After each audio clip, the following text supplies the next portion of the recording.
여러분 안녕하십니까? 하나님의 영광이 여러분에게 충만하시기를 바랍니다. 저는 오늘 히브리서 12장 1절로 2절의 말씀을 가지고 또 한 해를 보내마라는 제목으로 여러분과 함께 은혜를 나누고자 합니다. 비행기나 배 또는 자동차를 타고 먼 길을 가고자 할 때에는 떠나기에 앞서 먼저 철저한 정비를 해야만 합니다. 왜냐하면 정비가 불충분하게 된 상태에서 출발했다가 도중에서 고장이라도 나게 되면 막대한 재산 피해와 인명 피해가 일어날 수 있기 때문입니다. 그러므로 모든 일에 앞서서 정비를 철저하게 한다는 것은 매우 중요한 일인 것입니다. 이것은 우리의 인생길에 있어서도 마찬가지입니다. 다시 말하자면 다가오는 우리의 미래를 성공으로 이끌기 위해서는 지나온 날들을 철저하게 반성해서 버릴 것은 버리고 취할 것은 취하는 정비의 과정이 반드시 있어야 한다는 것입니다. 우리는 지난 한 해 동안 열심히 달려왔습니다. 그 결과로 크고 작은 많은 결실을 맺기도 하였지만 그 과정에서 경무에 지치기도 했으며 먼지와 때를 묻히기도 했습니다.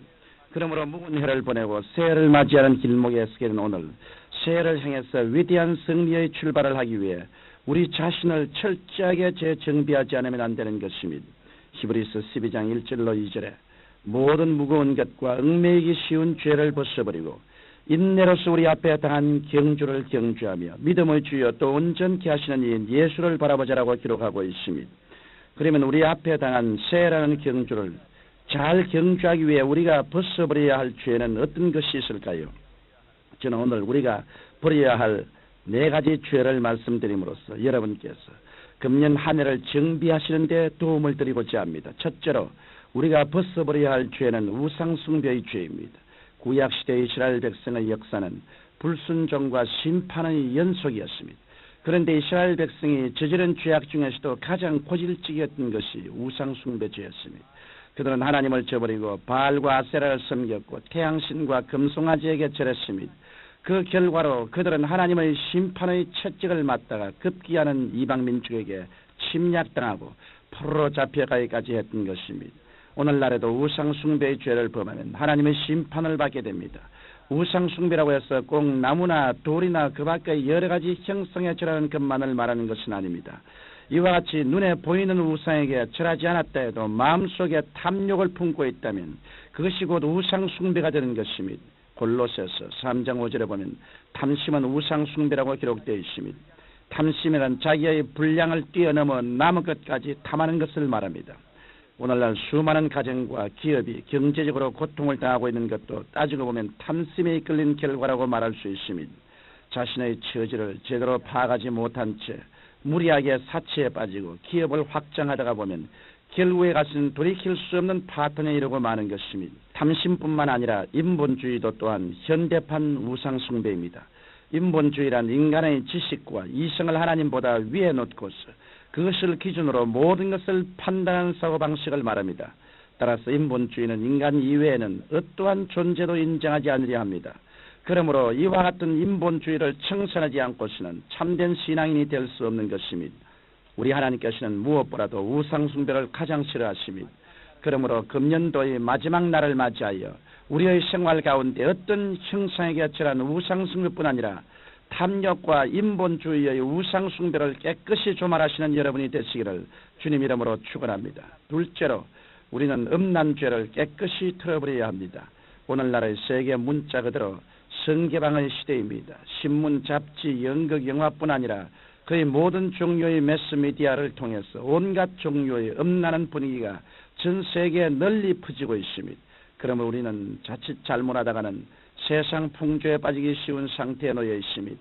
우리는 이와 같은 분위기와 맞서서 싸우기 위해 무엇보다도 먼저 이스라엘 백성들이 광야를 지날 때 음란죄를 지은 결과 하루에 24,000명이나 죽임을 당했다는 사실을 기억해야 합니다. 음란죄는 치명적인 죄입니다. 왜냐하면 그것은 보통 죄와는 달리 하나님의 성전인 우리의 몸을 파괴하는 죄이기 때문입니다. 고린도전서 3장 16절에 너희가 하나님의 성전인 것과 하나님의 성령이 너희 안에 거하시는 것을 알지 못하냐라고 기록되어 있습니다. 그러므로 만일 금년 1년을 지내면서 음란죄를 지은 적이 있다면 하나님 앞에서 철저하게 회개해야 합니다. 그렇지 않고서는 새해 더 이상의 신앙의 성장도 기도의 응답도 기대할 수 없을 것입니다. 음행에 대한 미련이 조금이라도 있게 되면 마귀는 그것을 올무삼아 우리에게 다가옵니다. 그러므로 지난해의 음행죄를 철저히 회개하고 새해에는 하나님의 성전인 나의 몸을 음행으로 파괴하지 않겠다는 결심을 굳게 하고 모든 생각을 하나님께만 집중해야 합니다. 그래야 할 때 하나님의 교통이 잘 이루어지고 놀라운 천국의 기쁨과 평안이 넘쳐날 것입니다. 셋째로 우리는 주님을 시험한 죄를 회개해야 합니다. 이스라엘 백성들은 하나님을 시험하다가 광야에서 뱀에 물려 수없이 죽어갔습니다. 이것은 오늘날에도 마찬가지입니다. 주님의 말씀은 새하늘이 무너지고 이 땅이 꺼져도 1.1핵도 변하지 않는 진리입니다. 그러므로 주님의 말씀은 믿음의 대상일 뿐이지 시험의 대상은 아닌 것입니다.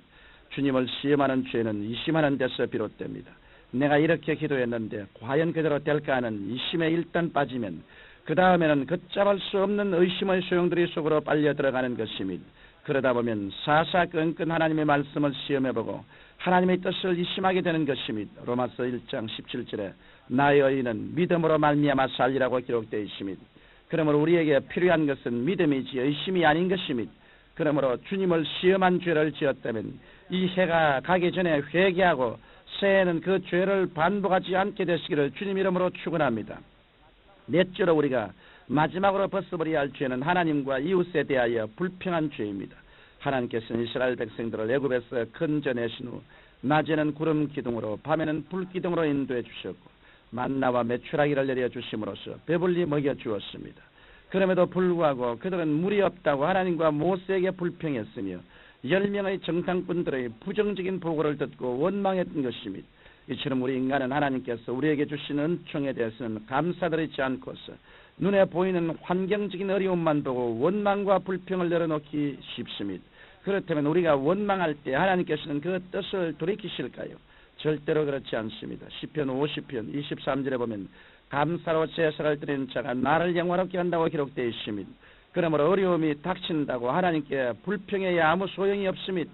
오히려 우리만 절망하고 더 고통당할 뿐입니다. 이러므로 우리는 어떤 환경에 처하더라도 하나님께 감사드려야 합니다. 그럴 때 하나님께서는 우리를 도우실 수 있는 것입니다. 우리는 새해 어떤 환경을 만나더라도 불평하지 않고 감사하기로 결심해야 할 것입니다. 청취자 여러분, 오늘은 금년의 마지막 날입니다. 오늘 하루 동안 지난 1년을 곰곰이 생각해 보면서 탐심과 인본주의에 빠졌던 죄, 음란죄, 주님을 시험했던 죄, 하나님과 이웃에 대해 원망 불평했던 죄들을 철저히 회개하십시다. 이렇게 함으로써 우리들의 생활을 잘 정비하여 맑고 밝고 환하며 적극적이고 창조적이고 긍정적이고 생산적인 새해를 맞이하게 되시기를 주님 이름으로 축원합니다. 거룩하신 아버지 하나님, 낡은 해를 마음의 모든 찢기와 함께 벗어버리고 새해를 향한 용감한 준비가 있게 축복하여 주옵소서. 예수님 이름으로 기도합니다. 아멘.